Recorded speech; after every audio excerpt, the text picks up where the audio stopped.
আসসালামু আলাইকুম ওয়া রাহমাতুল্লাহি ওয়া বারাকাতুহু। সম্মানিত দর্শক সকলকে স্বাগত জানাচ্ছি বিআর মাসুদ ব্লগের আরো একটা ইন্ডিয়ান ভিসা রিলেটেড ভিডিও।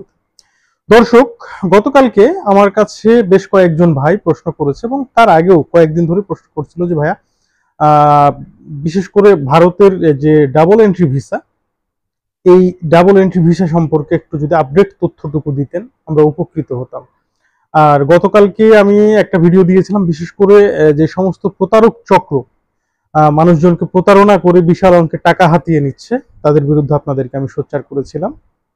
তো দর্শক, আমি জানিয়ে দেব সর্বশেষ যে অবস্থাটা এখন ভারতীয় ভিসার, সেই সর্বশেষ পরিস্থিতিটুকু।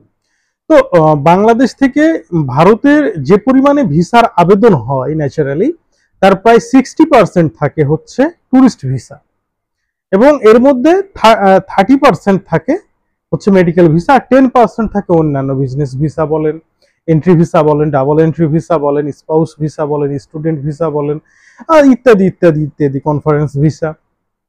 তো এই মুহূর্তে সবচেয়ে বেশি ডিমান্ডেবল যে ভিসাটা সেটা হচ্ছে ট্যুরিস্ট ভিসা, কিন্তু এই ট্যুরিস্ট ভিসা এই মুহূর্তে ভারত আমাদেরকে দিচ্ছে না।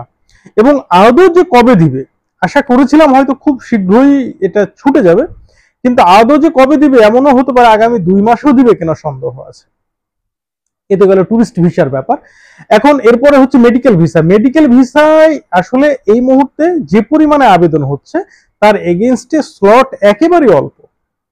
এই মুহূর্তে সর্বমোট 5টা আইভ্যাক্স সেন্টার থেকে কিন্তু ভিসা আবেদন গ্রহণ করা হচ্ছে, কিন্তু যে পরিমাণে আবেদন হচ্ছে তার এগেইনস্টে স্লট খুবই কম। প্রত্যেকটা আইভ্যাকে আনুমানিক 100 থেকে 150-র বেশি একদিনের স্লট নেই বা দিচ্ছে না। এর এগেনস্টে ইন্ডিয়ান হাই কমিশন যেটা জানাচ্ছে তাদের জনবল সংকট এবং উদ্বুদ্ধ পরিস্থিতি মোকাবেলার জন্য তারা এটা করছে।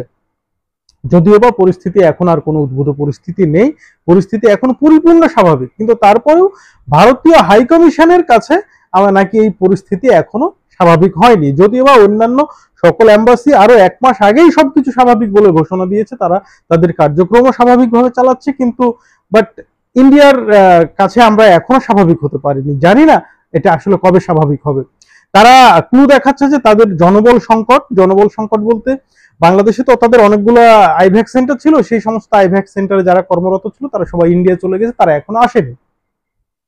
আসলে আসেনি নাকি আনছে না, নাকি তারা নিয়ে আসতে পারতেছে না, এটা একান্তই তাদের ব্যর্থতা বলবো। এই ক্ষেত্রে কিন্তু বাংলাদেশ কূটনৈতিকভাবে আলোচনার সুযোগ তৈরি করেছিল ইন্ডিয়ার সাথে, কিন্তু সত্যি কথা বলতে ইন্ডিয়া তেমন একটা পাত্তা দেয় নাই।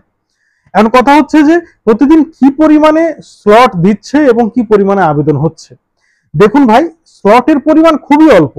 সর্বোচ্চ স্লটটা দেওয়া হচ্ছে যমুনা ফিউচার পার্কে, সেখানে হয়তো 200 বা 250টা স্লট দেওয়া হচ্ছে, বাদ বাকি সবগুলোতে 100, কখনো 150, এটাই আনুমানিক, কিন্তু এটাই, এর বেশি কিন্তু হচ্ছে না। কিন্তু প্রতিদিন মানে শুধু এই মেডিকেল ভিসার জন্য আমার মনে হয় এই মুহূর্তে যে পরিমাণে জ্যাম, তাতে কমপক্ষে প্রতিদিন 20 থেকে 50 হাজার পর্যন্ত অ্যাপ্লিকেশন মানে অনলাইনে করতেছে, কিন্তু আটকায় যাচ্ছে পেমেন্টে গিয়ে, কারণ তারা পেমেন্ট করতে পারতেছে না। এখন পেমেন্ট করতে পারতেছে না, অনেকেই আমাকে জানিয়েছে ভাই সকাল থেকে সন্ধ্যা পর্যন্ত আমরা ট্রাই করার পরও পেমেন্ট করতে পারিনি, এখন করার কি? তাদের জন্য উত্তর হচ্ছে আপনি অনলাইনে আবেদন করার পরবর্তী 15 দিন পর্যন্ত সুযোগ পাবেন। এই 15 দিন আপনাকে ট্রাই করতেই থাকতে হবে। ভাই এখানে কোনো মানে রকেট সায়েন্স নাই বা এক্সট্রা কোনো আপনাকে বোঝানোর মতো সামর্থ্য আমার নাই। সোজাভাবে এতটুকুই বুঝতে হবে, করার যেহেতু কিছুই নাই আপনাকে ট্রাই করতে হবে। যদি এই ট্রাই করতে করতে আপনার পেমেন্টটা নিয়ে নেয় আলহামদুলিল্লাহ, যদি না নেয় তাহলে আর বলার কিছু নাই। আপনার জন্য মানে দুঃখ প্রকাশ করা ছাড়া আর বলার কিছু নাই। এখন আসি ডাবল এন্ট্রি ভিসার ক্ষেত্রে। এই যে স্লট গুলো দিচ্ছে এর মধ্যে ডাবল এন্ট্রি ভিসার স্লট একেবারেই কম। দেখা যাচ্ছে 100টা যদি মানে টোটাল স্লট দিচ্ছে, দেখা যাচ্ছে 90টাই মেডিকেল ভিসার ক্ষেত্রে বা 95টা মেডিকেল ভিসার ক্ষেত্রে দিয়ে দিচ্ছে। 5টা স্লট থাকতেছে বা 2টা বা 3টা স্লট থাকতেছে শতকরাই এই ডাবল এন্ট্রি ভিসার জন্য, যার কারণে যারা ডাবল এন্ট্রি ভিসার জন্য অ্যাপ্লিকেশন করছে এদের জন্য বিষয়টা আরো কঠিন হয়ে গেছে। তো ডাবল এন্ট্রি ভিসার জন্য আসলে অনেকেই নোংরা ফাঁদ পেতেছে। অনেকেই চটকদার ইউটিউবে ভিডিও দিচ্ছে যে 3 দিনের মধ্যে তারা ডাবল এন্ট্রি ভিসা করে দিবে। আমি আসলে নাম নিচ্ছি না, তাদের নাম নেওয়াটা ঠিকও হবে না। তারা প্রতারণা করতেছে যে এখনো নাকি প্রতিদিন যমুনা ফিউচার পার্ক সহ প্রত্যেকটা আইভ্যাগেই নাকি সকালে 1 ঘন্টা করে কোনো প্রকার অ্যাপয়েন্টমেন্ট ছাড়াই ভিসার ফাইল জমা নিচ্ছে।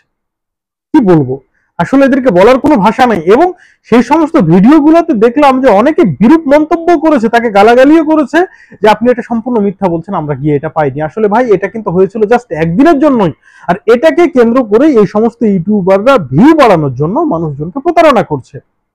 সেই সাথে তারা এটাও বলতেছে যে আপনি মানে অল্প সংখ্যক যে স্লট আছে সেই স্লটের মধ্যে আপনাকে ঢুকিয়ে দেওয়া যাবে, আপনাকে 20,000, 30,000, 25,000 দিতে হবে। এখন ঘটনা হচ্ছে যারা কম্পিউটারে ভালো অভিজ্ঞ, যারা কম্পিউটারে ভালো দক্ষ, তারা কিন্তু মোটামুটি ভাবে দ্রুত তাদের অ্যাপ্লিকেশন গুলো করে ফেলতে পারছে। কিন্তু যারা নিজের আবেদন নিজে করতেছে তাদের জন্য সমস্যা হয়ে যাচ্ছে, তারা পারছে না। মূলত যেই সমস্ত মানে ট্যুর এজেন্সি গুলো এই ধরনের কাজগুলো করে, তারা চাইলে খুব দ্রুত এটা করতে পারে, কিন্তু তারা করছে না। তারা কিন্তু মানুষজনের এক কথায় মাথায় কাঁঠাল ভেঙে খাওয়ার চেষ্টা করছে। তো আপনি নিজে চেষ্টা না করে অবশ্যই ট্যুর এজেন্সিকে দিয়ে করান। আমি আজকেও খবর পেয়েছি যে অনেক ট্যুর এজেন্সি বলছে 2-2,500 টাকা করে দিলে আমরা আপনার এটা ওকে করে দেবো, পেমেন্টটা কমপ্লিট করিয়ে দেবো। তার মানে বুঝতে পারছেন তো মানে মূল সমস্যাটা কোথায়। তো ভাই 20-30 হাজার টাকা যারা চাচ্ছে তাদের কাছে না গিয়ে যদি 2-3 হাজার টাকা যারা চাচ্ছে তাদেরকে দিয়েও যদি করাতে পারেন আলহামদুলিল্লাহ, করিয়ে ফেলুন। কিন্তু ভাই 20-25 হাজার টাকা যারা চাচ্ছে শুধু চাওয়ার জন্যই চাচ্ছে, এখানে আপনার যে আর্থিক ক্ষতিটা হবে এর দায়ভার কিন্তু কেউ নেবে না। আশা করি আমার কথাটা সকলে বুঝতে পেরেছেন। যদি না বুঝতে পারেন দয়া করে কমেন্ট করবেন, আগামীকালকে নতুন ভিডিওতে আপনার কমেন্টের উত্তর দেবো ইনশাআল্লাহ। সকলকে ধন্যবাদ। আসসালামু আলাইকুম ওয়া রাহমাতুল্লাহ।